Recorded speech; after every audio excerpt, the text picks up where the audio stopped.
선언문을 발표해 나가겠습니다. 존경하는 부천 시민 여러분, 사랑하는 더불어민주당 당원 여러분, 전 청와대 대통령 비서실 행정관 조용익 변호사입니다. 2017년 2월 85만의 부천시는 2022년 2월 현재 약 80만 명으로 인구가 감소했습니다. 부천 경제를 떠받치던 좋은 기업들이 인근 산업단지나 타 지역으로 떠나는 기업 유출로 산업과 경제가 위축되고 있습니다. 부천시는 1988년도에 경기도에서 수원시와 함께 처음으로 행정구를 둔 경기도의 대표적인 2대 도시였습니다만 33년이 흐른 지금 수원시와 고양시, 용인시는 특례시가 되었지만 우리 부천은 성남시는 물론이고 화성시에도 산업과 인구 등에서 뒤지고 있고 다른 도시들과는 힘겨운 경쟁을 하고 있습니다. 기업의 유출과 인구 감소는 전국의 부천의 경쟁력을 약화시키고 존립을 위협하고 있고 경인북도와 중동대로 주변에는 오피스텔이 급증을 해서 소비도시와 베드타운화는 더욱 가속화되고 있는 상태입니다. 지난 19년 광역동 전환으로 인한 주민의 불편, 상급기관 및 단체 간의 협의와 지원의 불편과 불이익, 그리고 선거와 개편 과정에서의 혼란과 지연 등으로 여러 분야에서 문제점 또한 나타나고 있습니다. 부천시의 재정 자립도는 점점 낮아지고 있고 시민의 생명과 안전을 위협하는 코로나19 등 재난에 대처하는 체계적 위기 능력의 불안감을 보여주었습니다.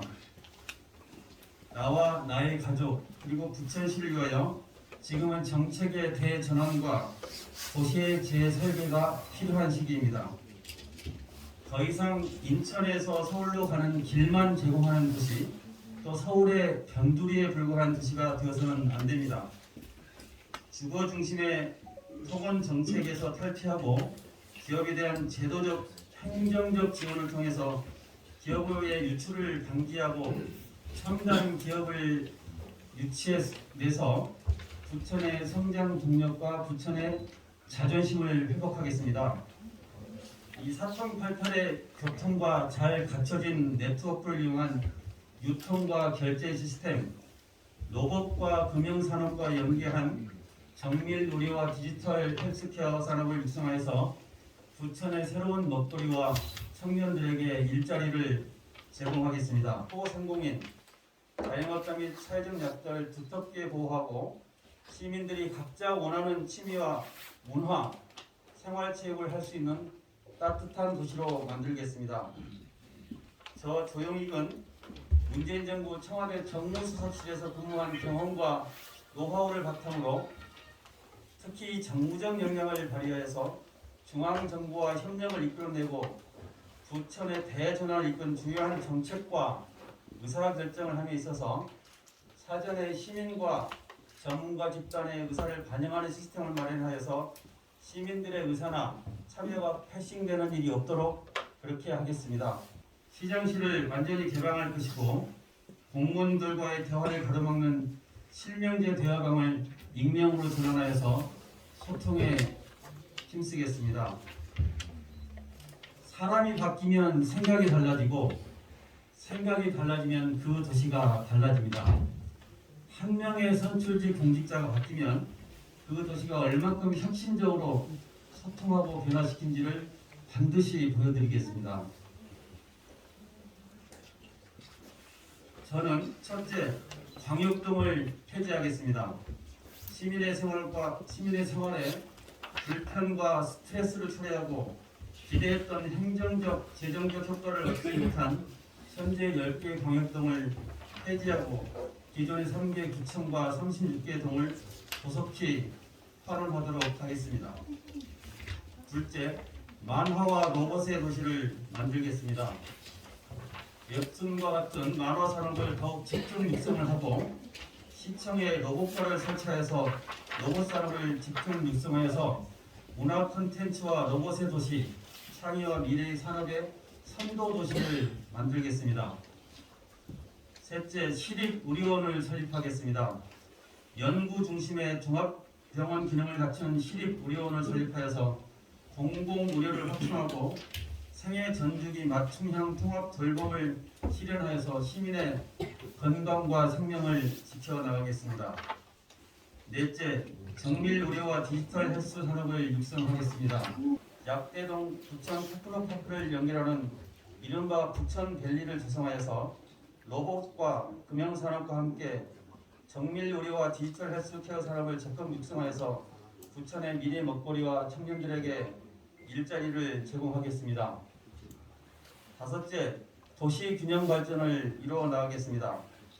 부천의 지하철 시대를 차질 없이 진행하여서 쇼핑, 병원, 학교, 관공서를 이용하는데 15분 내의 생활권을 만들어서 중상동 신도시와 원도심 간의 불균형을 해소하고 대형 사업과 개발 사업으로 생긴 수익을 원도심에 투자하여서 공원과 주차장 등 시민의 삶을 개선하는 데 앞장서겠습니다.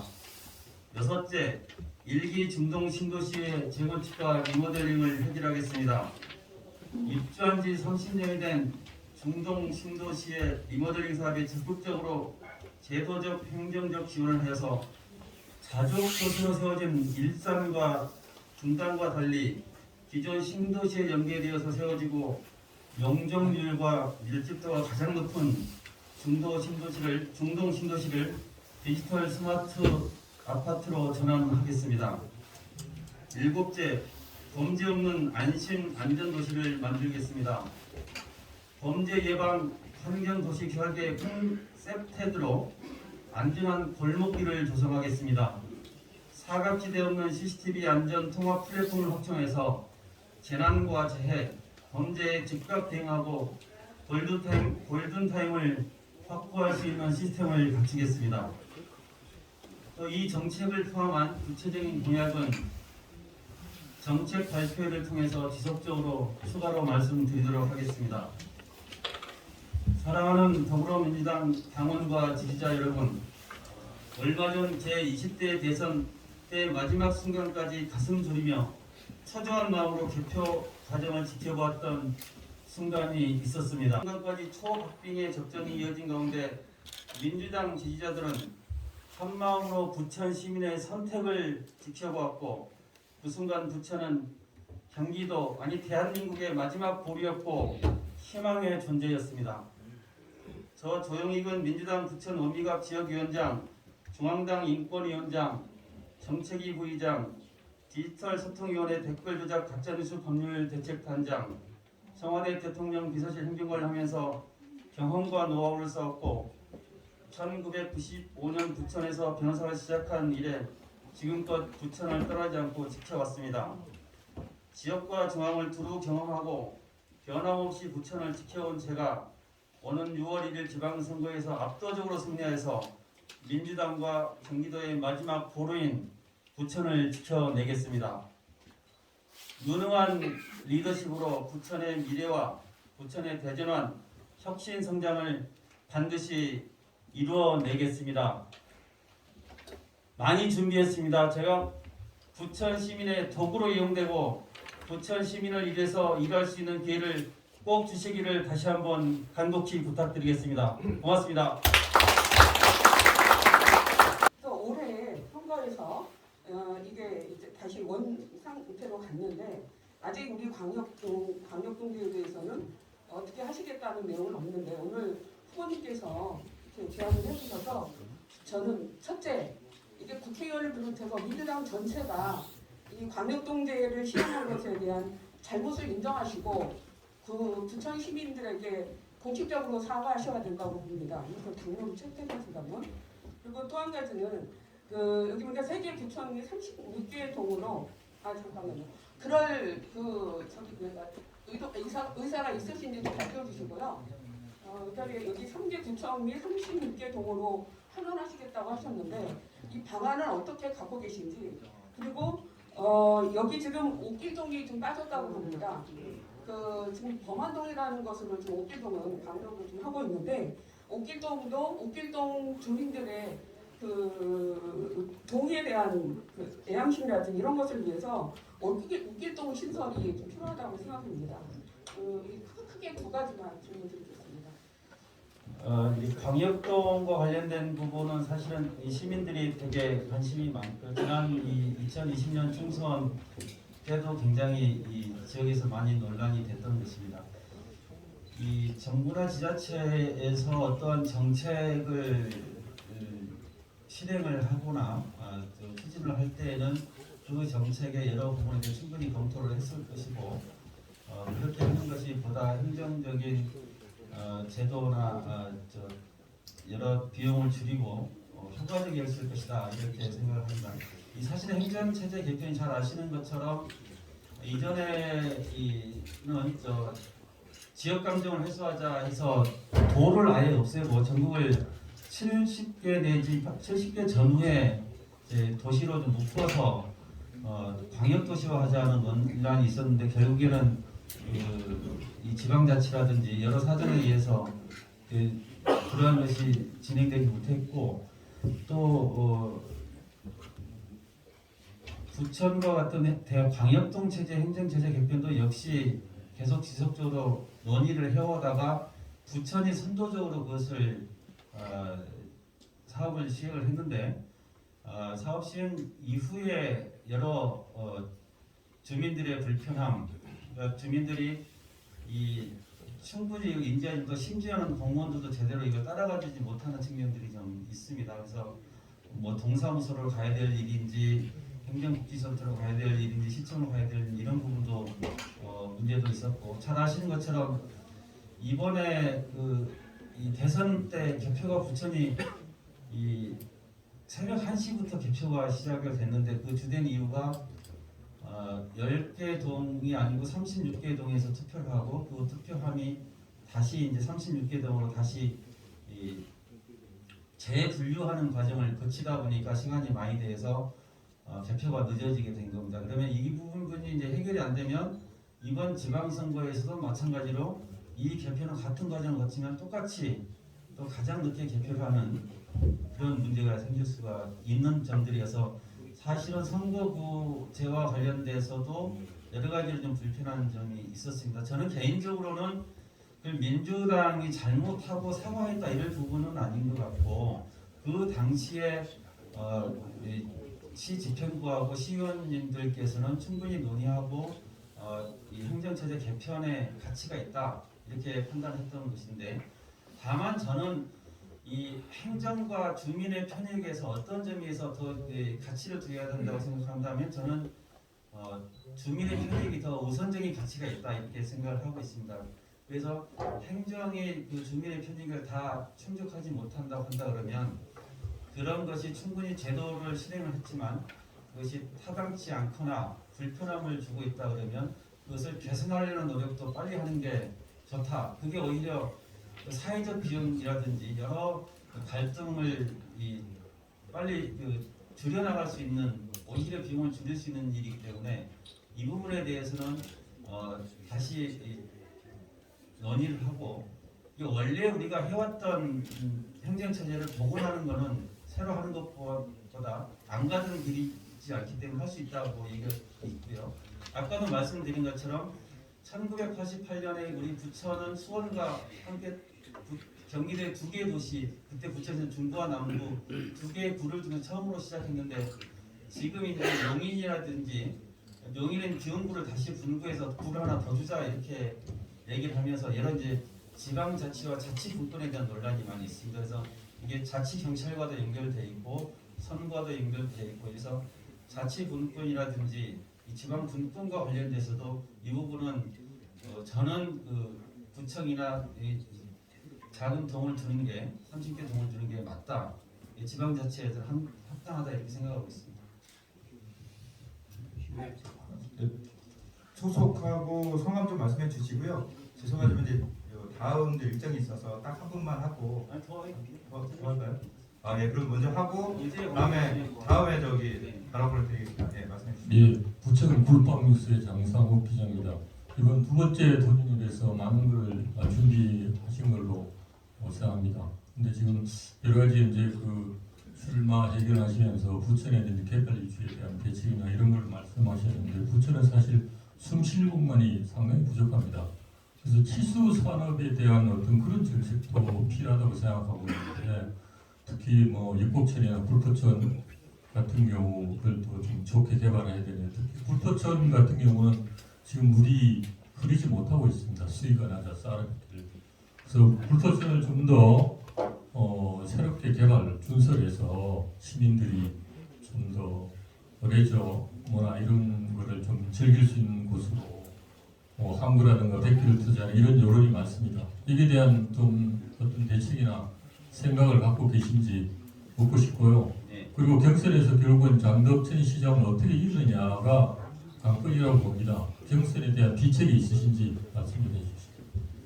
우선 그 이제 세계적으로 굉장히 역사가 깊고 그 거대한 도시들은 큰 이 하천을 끼고 있는 데들이 많죠. 그런 의미에서 우리 부천은 그런 큰 하천이 없다는 게 상당히 좀 핸디캡이기도 하고, 이 사실은 부천의 명칭으로 보면 천이 많은 도시가 우리 부천이어야 되는데 실제적으로는 천이 많지는 않아서 사실은 이 상동 신도시의 실개천이 이렇게 많이 생겼습니다. 사실은 이제 봄철이나 이렇게 생기는 미세먼지를 줄이는 거라든지 환경에서 이 환경적 요소를 고려하더라도 물이 많은 게 굉장히 중요한 것 같고요.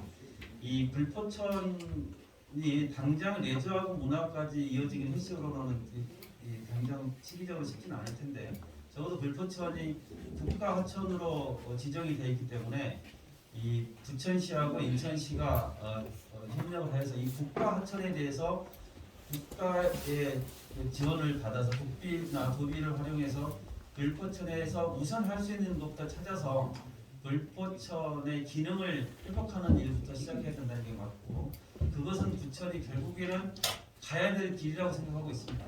그래서 그 출발과 이런 거 하는 데 있어서 불포항 유수가 하시는 부분에 관심이 많이 가지고 있다 이렇게 생각하시면 되고요. 이 경선과 관련돼서는 결국에는 이재명 후보도 그렇게 말씀하셨어요. 정치인은 정치인이 하지만 선택은 결국 국민이 하는 것이고 결국에는 시민의 선택을 받는 것입니다. 정치인은 자기가 그 자리에서 할 수 있는 일을 최선을 다하고 자기의 생각을 전달하는 것이고, 시민이 봤을 때 지금 시의 주권구나 지금 시장이 우리 부천시를 4년 동안 더 맡아서 그동안에 하는 일을 계속 하는 게 우리 부천시의 미래 발전에 맞는 것이냐, 아니면 지금 시가 하고 있는 정책이나 방향이 부족한 점이 있어서 감독이나 선수를 바꿔야만이 우리 부천시가 새로운 전환을 끌어갈 수 있느냐, 이 판단은 결국에는 시민이 하실 것이고, 특히 저희 더불어민주당 당원들은 굉장히 이 정치적인 견해와 식견이 높은 분들이고,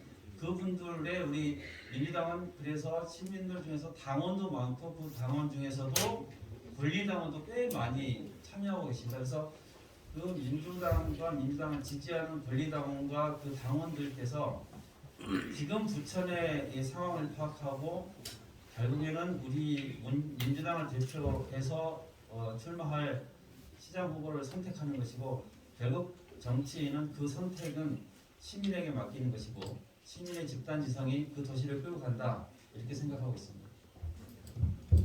예, 경기인식분의 장재익 기자입니다. 뉴타운 취소 이후에 그 신구 도시의 격차가 상당히 많이 벌어지고 있습니다. 또 슬럼화도 많이 되고 있고, 좀 전에 그 후보님께서 도시 균형 발전을 요구했다고 했는데 구체적으로 부도심에 대한 어떻게 해서 격차를 줄여 나갈 건지 좀 말씀 좀 해주시고요. 하나 더 더불어서 질문하자면, 이렇게 그 원도심의 삶의 질을 부여하기 위해서는 뭐 상동 호수공원 정도는 안 되더라도 소사 의미 호전구역에 소규모 인공호수라도 좀 만들어주면 좋지 않을까 생각이 드는데 그런 생각도 가지고 계신지 보시겠습니다. 결국 이제 도시가 어떻게 구성이 돼 있고 도시가 어떻게 설계가 돼 있냐에 다를 수가 있는데 우선 두 번째 것만 말씀드리면 우리 부천의 원도심의 소규모 인공 호수를 만드는 건 우선 공간을 내기가 어렵습니다. 그러니까 저희가 원도심의 주차장이나 공원을 하려면 공원과 주차장이 활용할 수 있는 공간이 있어야 되는데 현실적으로 지금 그 공공개발이라든지 이런 방법에서 대단히 사업을 하지 않는 한 그런 공간을 확보할 수가 없어요. 우선 부천시가 그 공간을 사서 그 공공이 활용을 해야 되는데 우선 그렇게 할 수가 없다는 것이고 그래서 사실은 우려스러운 거는 소규모 단위의 개발로 인해서 나홀로 아파트가 많이 생기고 연립이 생기면 오히려 난개발이 되어서 근본적으로 원도심의 이 주차장과 이 공원 같은 공공시설을 확보하는 데 어려움이 생길 것이다 이런 우려가 있고요. 그러니까 도시계획은 도시에 대해서 길게 보고 봐야 되는데 국가도 마찬가지겠죠. 이제 지역과 균형 개발 문제가 있어서 우리 정부도 이제 균형발전위원회가 따로 존재하고 있고 지역 균형 발전 하려고 하는데 사실은 쉽지가 않은데요. 그러니까 저는 거꾸로 이제 그런 생각을 하는 겁니다. 이제 오정이나 초사는 옥길 신도시가 생기면서 광명이나 시골로 가는 길이 열렸습니다. 근데 예를 들면 오정 같은 경우는 지금이 이제 지하철이 원정 도강 지하철이 이제 뭐 빠르면 5월 아니면 약간 늦춰져서 지금 원정역이나 고강역이 생길 텐데요. 그리고 이제 원정 홍대선을 통해서 대전 신도시가 생기면 지금이 이제 이 지하철역이 생기면서 역세권이 생기고 도시가 변화가 생기는 것인데 그러면 이전에 설계됐던 중동 신도시 같은 경우는 아파트들이 지하 주차장하고 연결이 안 돼 있어서 리모델링하면 주차장과 아파트가 연결되는 공사도 해야 되고 여러 가지 문제점이 있는데 오정을 새롭게 리모델링하는 과정에서 이 지하철과 연계된 도시를 개발할 때 어떻게 이 설계를 제대로 디자인할 것이냐 결국에는 저는 사실 대장 신도시 아파트 짓는 대장 신도시가 약간 좀 빨랐다고 생각합니다. 그게 지금 보도 제한 때문에 13, 14층밖에 짓지 못하는 것 때문에 사업 수익성도 떨어지고 시기가 적절했는지 저는 약간 의문이긴 한데 어찌됐든 거기에서 생긴 산업단지하고 아까 말씀드린 약대동 테크노파크까지 이어지는 공간에 삼정동, 내동으로 연결되는 이 산업 이 벨트를 어떻게 형성할 것이냐 거기에 있는 이 레미콘 공장 6개 등도 이 현대화 시설을 바꾸어서 거기에서 그 공장지대 슬럼을 막고 첨단 산업단지를 만들어 가서 가장 늦었지만 늦었지만 새로운 기법으로 새로운 환경을 만들어 가야 되는 것이고요. 그렇게 했는데 원구 도심의 주차장이나 공원을 만들려면 공공의 돈이 있어야 되는데 부천시는 재정 자립도 떨어지고 늘 뭘 하려고 그러면 돈이 없다. 그래서 그나마 있는 땅을 처분하는 방식으로 했었는데 저는 그래서 부천시가 시설관리공단에서 도시공사를 갔으면 부천시가 이 도시공사의 기능을 제대로 확장을 해서 사업에 참여해서 부천시가 수익을 내야 되는 거 아니겠습니까? 국가 같은 경우에는 LH가 공공사업을 해서 수익을 내서 사업을 하는 것처럼 부천시도 자체적인 사업의 역량을 키워가야 된다. 그래서 부천시가 재정을 확보하고 필요하면은 유휴 토지를 사들여야 됩니다. 잘 아시는 것처럼 우리 인구 감소율이 굉장히 제가 작년에 확인했을 때 부천시가 인구 감소율이 도시 중에서 3위입니다. 지방을 포함해서 3위 정도 굉장히 심각해요. 인구가 이렇게 빠지면 그리고 뭐 대장 신도시를 짓는다든지 기타 부천시의 아파트를 짓게 되면 기존에 있는 원도심에 있는 부분들 새 아파트로 이사를 갑니다. 그래서 그거를 수평 이동이라고 하는데 수평 이동률이 일기 중동 신도시는 60%였어요. 그러면 60%는 저기 원미동에 사신 분이 중동 신도시 아파트를 사서 이사를 오면 그리고 나머지 40%는 서울이나 인천 등기에서 오는 것인데 이렇게 새로운 주거단지가 생기면 수평 이동한 분이 생기고 인구가 줄면 자연스럽게 원구 도심에 공실이 생기고 빈집이 생겨나고 이 반지하 등에 사람이 안 사는 문제들이 생길 것입니다. 그래서 그런 부분들에 대해서 부천시는 인구 변화라든지 도시에 방향되는 속도 같은 걸 봐서 그런 토지들을 매입해야 돼요. 그래서 다른 지자체도 보면은 큰 단위가 아니더라도 주택 하나 정도 사가지고 거기다가 조그맣게 마을공원 하나 만들거나 주차장을 만들거나 이런 식으로 해서 그 준비를 하고 대비를 하는 그런 과정이 필요하기 때문에 부천시도 그런 부분에 대해서 준비를 하고 재정을 확장할 수 있는 노력을 해야 된다 그렇게 생각하고 있습니다. 그럼 그 종합운영 역세권 개발하는데 거기에다가 인공호수를 하나 만든다면 원미하고 오전이 같이 혜택을 볼 수 있지 않겠나는 생각이 들고요. 종합운영 부분의 인공호수는 처음 듣는 획기적인 방법이긴 한데 뭐 잘 아시는 것처럼 종합운동장은 주택시 하고 이렇게 4개의 쿼드러플 지하철이 이렇게 지나가는 공간이어서 사실은 수도권 서부 지역의 최고의 교통 요충지이기 때문에 결국에는 종합운동장 역세권을 어떻게 개발하는지는 이게 부천의 새로운 미래가 될 것이고 부천의 랜드마크가 될 것입니다. 그래서 종합운동장에 지금 종합운동장을 이전해야 되느냐? 시민의 휴식 공간이고 체육시설인 종합운동장을 그대로 전치하면서 거기 체육시설을 보강할 것이냐? 거기에 컨벤션과 최고의 상업시설을 두어서 수도권에 있는 사업장들의 본사라든지 회사들이 부천에 머물 수 있게 하자. 그래서 이 종합운동장에 대해서는 좀 더 심도 있게 저는 개인적으로 종합운동장에서 춘희역까지 연결되는 공간을 얼마만큼 우리가 현대적으로 개발해냈고 투자를 이끌어내는지가 정말 부천의 우리 미래 세대들에게 어떤 부천의 모습을 물려줄 것인가 과제가 있다고 생각하기 때문에요. 종합운동장 역세권 개발은 정말로 최고의 심도를 있게 좀 검토하고 진행할 필요가 있겠다 이런 생각을 가지고 있습니다. 네, 기자단 여러분께 좀 감사를 드리고요. 저 시간 관계상 저희가 정책 발표나 이런 것들은 좀 다 나중에 좀 길게 또 시간을 잡도록 하겠습니다. 마지막 한 분 말씀해 주시면 좋겠습니다.